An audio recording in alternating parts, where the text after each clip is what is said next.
तो नमस्कार दोस्तों, कैसे हो आप सब। आप सभी का स्वागत है हमारे चैनल में। और दोस्तों, एक नौकरी निकली हुई है कार्यालय मुख्य चिकित्सा स्वास्थ्य अधिकारी जिला बलौदाबाजार भाटापारा। ठीक है, पंजे की डाक से आपको आवेदन भेजना है और एनएचएम की भर्ती है, संविदा भर्ती 3 मार्च 2025 से 17 मार्च 2025। आज है 6 तारीख, मतलब आप 10 तारीख को भी भेजते हैं छत्तीसगढ़ के किसी भी कोने से तो स्पीड पोस्ट जो है पहुंच ही जाता है। 7 दिन काफ़ी होता है। ठीक है, अब इसमें दोस्तों बहुत सारे पोस्ट हैं मेडिकल विभाग के, लेकिन देख लीजिए यहाँ पर जो महत्वपूर्ण पोस्ट है ना, क्या बोलते हैं, ये सपोर्ट स्टाफ है।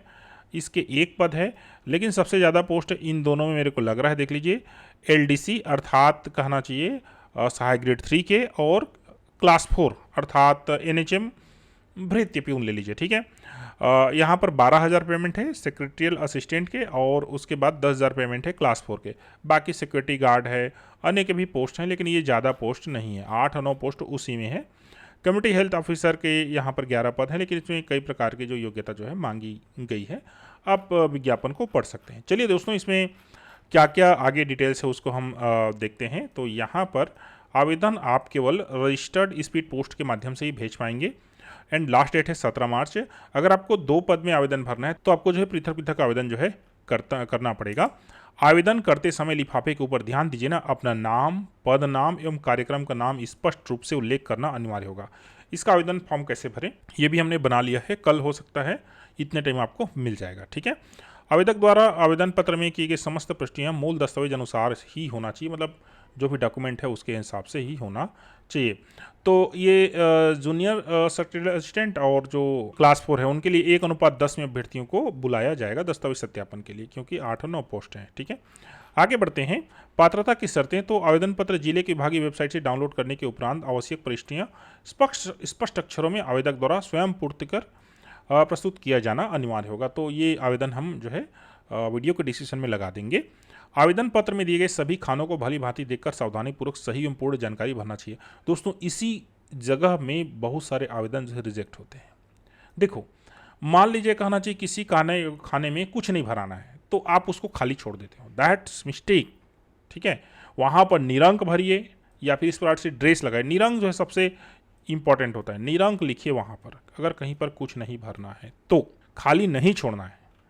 त्रुटि अथवा अपूर्णता के आधार पर आवेदन को बिना पूर्व सूचना के आवेदन पत्र के चयन के किसी भी स्तर पर निरस्त किया जाएगा। त्रुटि अथवा अपूर्णता, देखो, अगर आप खाली छोड़ते हैं तो उसको अपूर्ण आवेदन माना जाएगा। ठीक है, अगर गलत भरते हैं तो उसको त्रुटि माना जाएगा, और दोनों ही कंडीशन में आवेदन जो है रिजेक्ट होता है।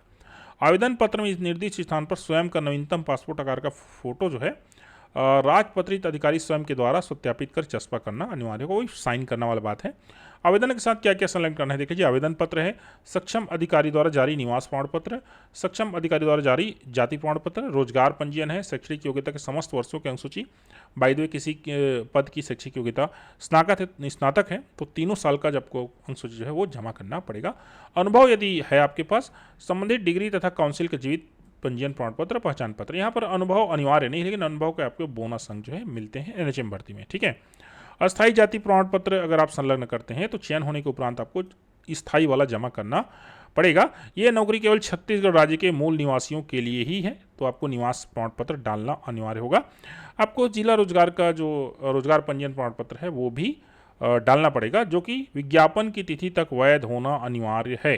विज्ञापन कब निकला है, ये 3 मार्च। तो जो भी कहना चाहिए, जो वैध तिथि है 3 मार्च तक होना ही चाहिए। ठीक है, आगे बढ़ते हैं। अगर आपके मार्कशीट में जो है ग्रेडिंग के आधार पर गणना की गई है तो आपको स्कूल से उसको मार्क्स में कन्वर्ट कराना पड़ेगा। ठीक है, आयु सीमा की बात करें तो 8वीं या 10वीं का जो अंक सूची है वो आयु सीमा के लिए, आयु अर्थात डेट ऑफ बर्थ के लिए मान्य होगा।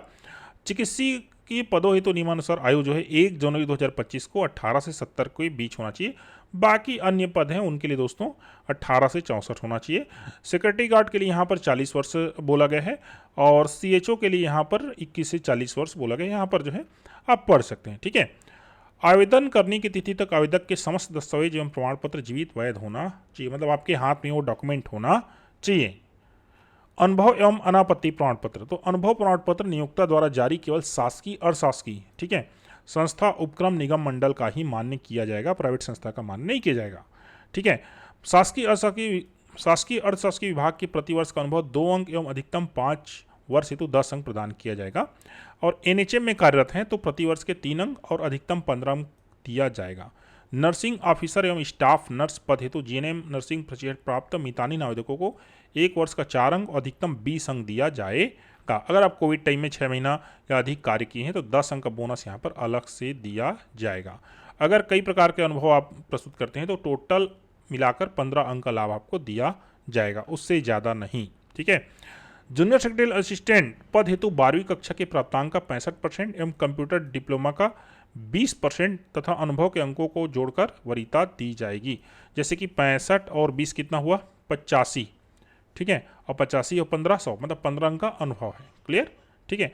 शेष सभी पदों हेतु शैक्षणिक योग्यता के प्राप्तांकों के 85% और अनुभव के 15 अंक। उक्त नियुक्ति का चयन राष्ट्रीय स्वास्थ्य मिशन छत्तीसगढ़ अंतर्गत जिला स्तरीय चयन समिति द्वारा किया जाएगा। सभी नियुक्तियां वित्तीय वर्ष 31 मार्च 2025 तक के लिए होगी एंड अभी मार्च ही चल रहा है तथा पूर्णतः स्थायी एवं अस्थानांतरणीय होगी।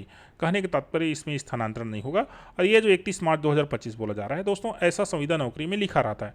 हर साल के 31 मार्च को आपकी नौकरी समाप्त होती है और तुरंत वहीं से वो रिन्यू हो जाती है। क्लियर ना। तो ये मत समझना कि 31 मार्च को नौकरी से निकाल देंगे। एक्चुअल में होता है कि 31 मार्च को हर साल आप नौकरी से निकलते हैं और उसके अगले दिन आपको फिर से नई ज्वाइनिंग मिल जाती है। वैसी बात है। ठीक है। संविदा में ऐसी होता है, हर साल आपकी नौकरी जो है फिर से रिवाइज होती जाती है। ठीक है। नियुक्ति के संबंध में दिशा निर्देश जिले के विभागीय वेबसाइट से डाउनलोड किया जा सकता है। चयन प्रक्रिया के किसी भी स्तर पर आवेदन प्रपत्र में भरी गई जानकारी तथा मूल दस्तावेज से भिन्नता पाए जाने पर आवेदक की उम्मीदवारी चयन के किसी भी स्तर पर निरस्त की जाएगी। विज्ञापित संविदा पदों की संख्या परिवर्तनीय है। यहाँ पर विज्ञापित पदों की संख्या में बैकलॉग भी शामिल है। एंड दोस्तों ये कंप्लीट हो गया। ये कुछ सर्टिफिकेट दिए गए हैं, कहना चाहिए, देख लीजिए। नर्सिंग पोस्ट बेसिक नर्सिंग, बेसी नर्सिंग वाले अभ्यर्थियों के लिए। ठीक है। इसी फॉर्मेट में आपको देना है। इसका जो आवेदन फॉर्मेट है वो मैं आपको डिस्क्रिप्शन में डाल के दे दूंगा, वहाँ से आप डाउनलोड कर लीजिएगा। एंड अगर आप आवेदन फॉर्म भरना चाहते हैं, हमारा वेट करना चाहते हैं, तो कल शाम को हम इसी समय आपको आवेदन जो है फॉर्म भर के बता देंगे कि किस प्रकार से आपको फॉर्म भरना है। आप नीचे कमेंट करके बताइए कि किस पोस्ट में हम जो है आवेदन फॉर्म भरने का विज्ञापन बनाकर आपको दें। थैंक यू दोस्तों, वीडियो में लास्ट तक बने रहने के लिए।